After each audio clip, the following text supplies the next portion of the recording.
Go. Hi, today on BFCS, we're going to be making a beef roast. For this, we're going to need our oven preheated 350.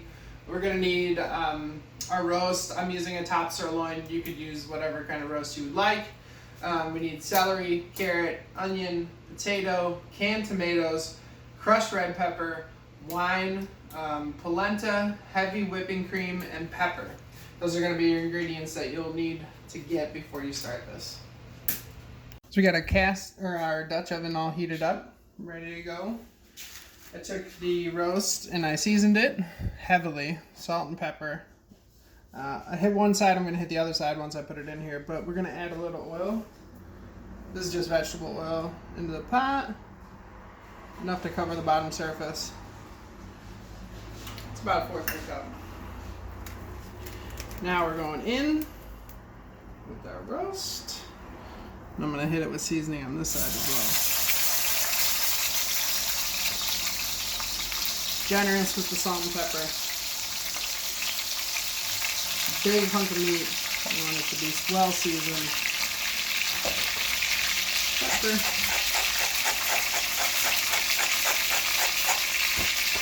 And we're not going to touch this. We're going to let this sit. We want it to get some great color on there. So we're going to let it sit. And we've got all of our mise en place ready, all of our vegetables cut up and everything. But we're going to wait for this to finish, pull it out, then add the veggies back in. About 10 minutes, and I have not touched it. Don't you touch it. But now we're going to flip it over. Oh yeah, that's what we're looking for. That is some beautiful color on there.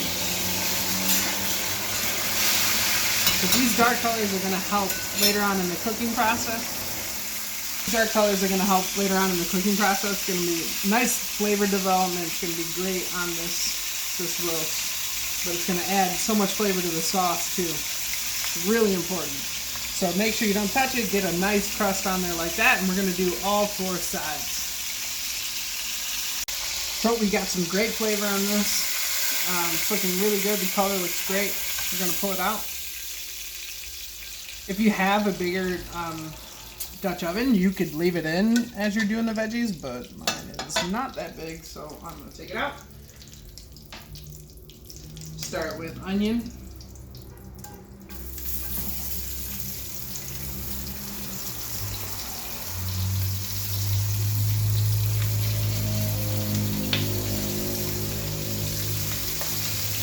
Give this a second. Make sure you add some salt. You want to draw out the moisture of the veggies. Salt, stir it up. You want to get all that great flavor that's on the bottom of the pan into these veggies. We'll also be adding some wine to deglaze. So that'll also be getting that fond off of the bottom, all the stuff that's stuck to the bottom, off and into the sauce. Alright, onions, move on. Got some carrots.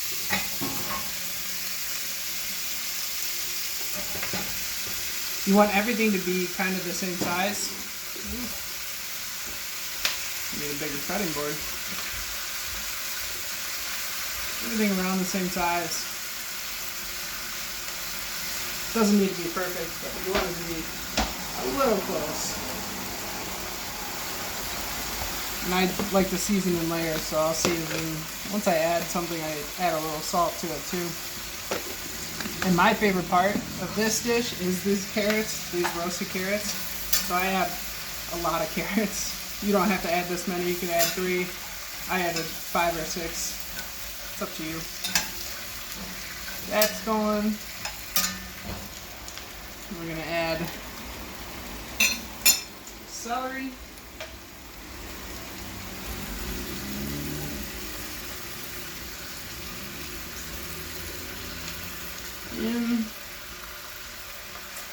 One thing I forgot to mention was garlic. If you ever see a recipe that calls for 2 cloves of garlic, they're lying. Don't ever listen to that. I got 8, 9 here. I'm just going to take them and smash them. Give a a good whack, peel them off, and then just a rough chop on them.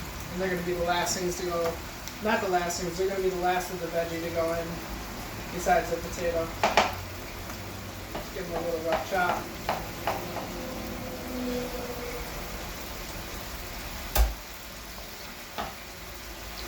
I love garlic, so you don't have to add this much, but I'm going to.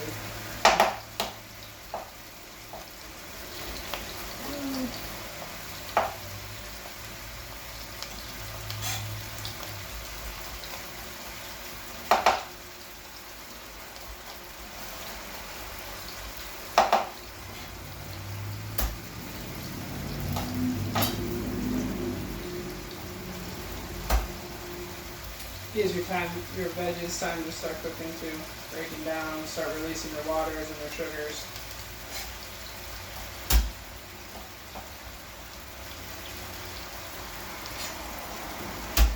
Real fast. Okay, we got that. Chop these up a little bit.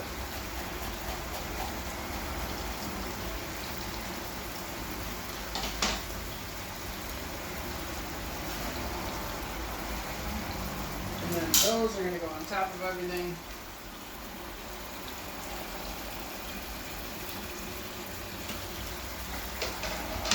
A little bit more salt.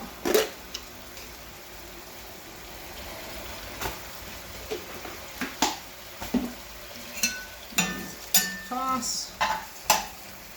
Turn up the volume.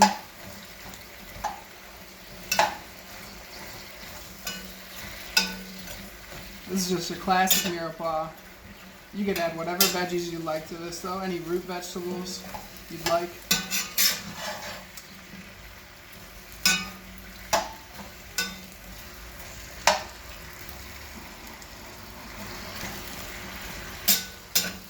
Let these go for about, 4 or 5 minutes. Okay, in with the vino. About a half cup. Yeah. A little bit more, whatever you like. You're going to take that and you're going to work that bottom a little bit. Make sure everything's up off of the bottom. It's starting to really smell good.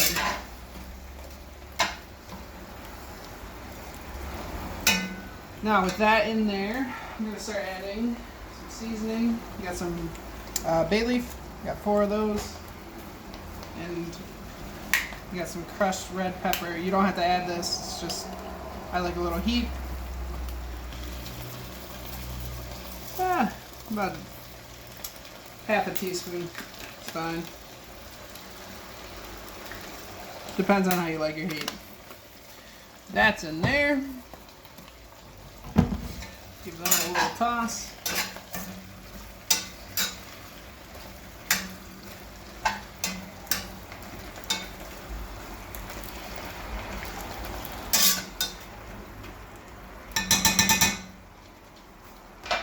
Now, I don't have any chicken stock. I'm just going to go with water. But you could add chicken stock, you could add beef stock, you could add whatever kind of stock you'd like. Or water. It's up to you. It's just more depth of flavor. But I'm going to add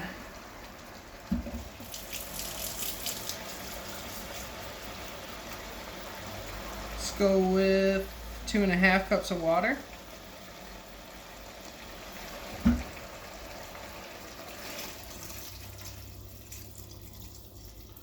In there. Make sure you season this essentially, especially since it's not a stock. We're gonna season it a little heavy. Some pepper, but you could add some bouillon cube if you want, whatever you'd like. Good. And then on the last bit of this, we're gonna add a tablespoon of red wine vinegar.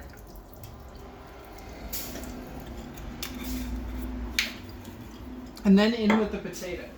Oh no, crushed red pepper first. Well, either one, it doesn't matter. Crushed red pepper. Or crushed tomato, sorry. Crushed tomato. And your potato. and then in with the beef. Hopefully it fits.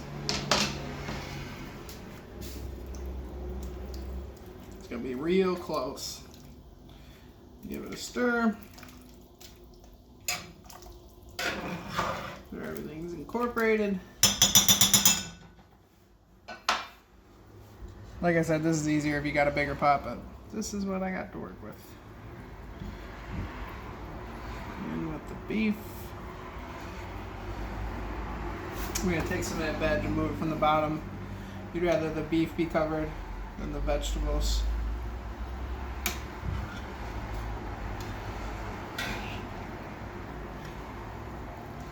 Work it in there. Oh yeah, it's to the brim. Okay. This, and then we're gonna cover, and it's gonna go into the oven for 3 hours. Every like 45 minutes, we're gonna check it, make sure, and add a little of the liquid on top, baste it a little bit, and you want to make sure you get all this good stuff back in there. Okay, be back in 3 hours. Another thing I should have mentioned is you want this to heat up a little bit. It's not really going to get to temperature in the oven, so you want to let it sit here for like 4 or 5 minutes, just so it has enough time for that liquid to start heating up, and everything should be nice and hot before it goes into the oven. So our meat is stewing in the oven still. We got another like 30 minutes left. We're going to start the sides now. We're going to get our polenta going. So with the polenta, we're starting off with 6 cups of water. We're getting it to a boil, and then we're going to salt it. It's about 2 teaspoons of salt into the water. You want it to come to a boil, then add the salt. Salt changes the boiling point. And then I rinse my polenta. You don't have to. It's up to you. But you're going to take this and you're going to start adding it in. And as you're adding it in, you're going to be whisking. You don't want it to clump up, so you want to make sure you're whisking it smoothly. And it's 2 cups of polenta. Thank you. 2 cups of polenta into the boiling water. Still stirring. Constantly stirring. And this is going to take about 10 minutes. It could take longer. It kind of depends on what kind of heat you have it on. But once it starts to get thick, and then you're still whisking it, you're going to taste it, see if the polenta is cooked all the way through. Then you're going to be adding, I like to add butter, and then I add some milk at the end to finish. But it's up to you. Go ahead. Okay, so the polenta's been going. It's thicker than a bowl of oatmeal, but it's ready to ride now. So what we're gonna do is take some tabs of butter, mount the butter in the polenta, and then cover it and leave it off to the side. Let's take about 3 tablespoons. Do it like one at a time. Once that one melts, we'll add the next one. And then the cream, we're going to do at the end to kind of loosen it. Because this is, you'll see this is going to be like pretty thick. So we'll add the cream at the end just to loosen it, and then we'll heat it maybe just a little bit. If not, I mean, we might not need to, it might still be hot enough, but we'll see. That.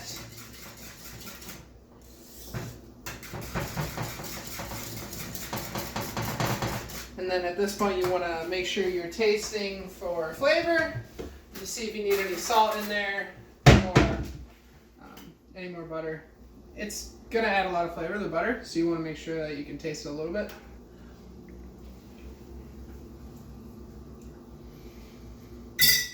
That's pretty good. Maybe just a touch more salt. And then to finish it, I'm going to, the whipping cream, and then I'm going to finish with a little bit cracked pepper as well.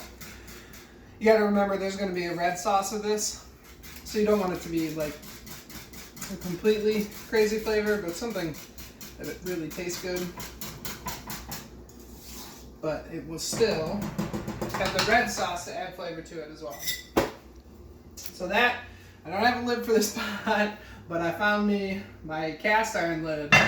We'll go right over top, and then we'll push this to the back, and then leave it off the heat, and we're gonna wait for our meat to finish. It should be another 20 minutes before that's finished.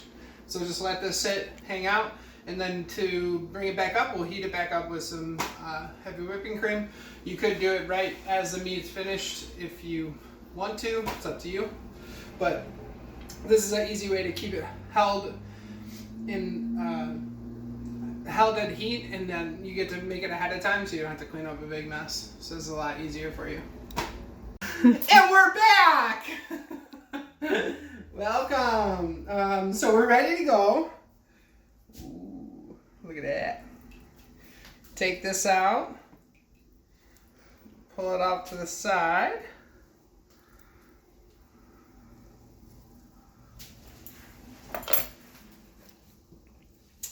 Snip off this twine. Ooh, it's hot. Ow. Careful. It's hot.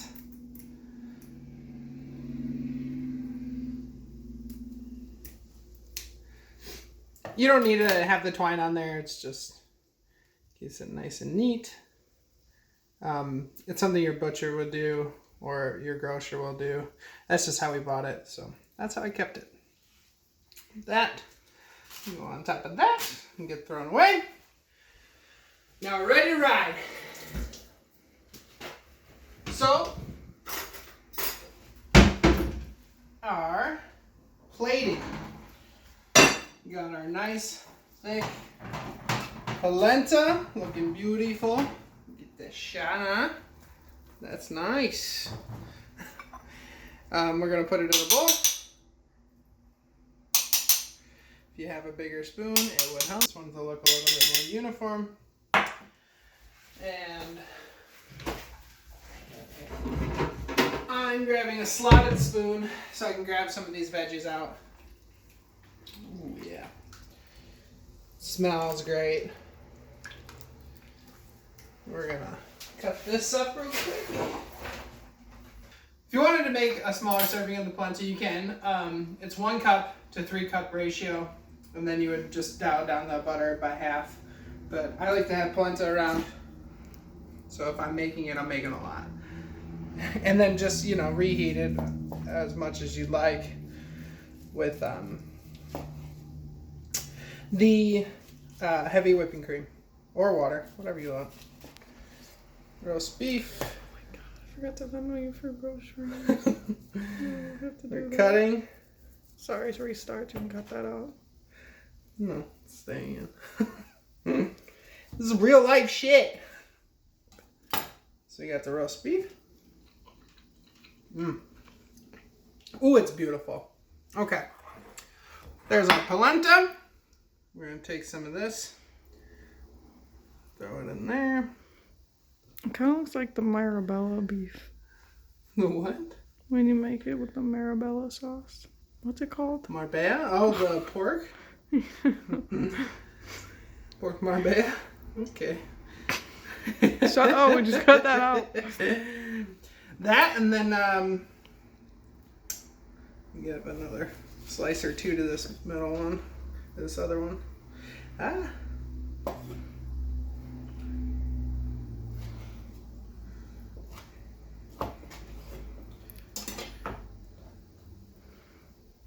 in there. Then we got the sauce. I'm gonna grab some of these veggies. And those roasted carrots that I love so much. Those right in with it. Grab something else to grab some sauce.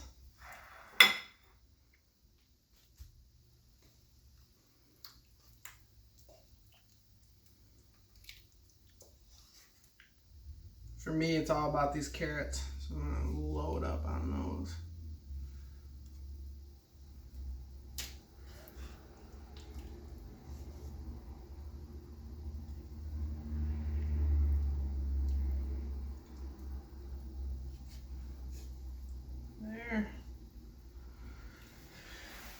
grab a different spoon.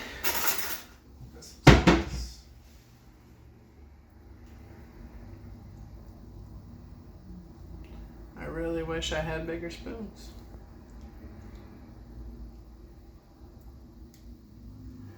That one. Ah.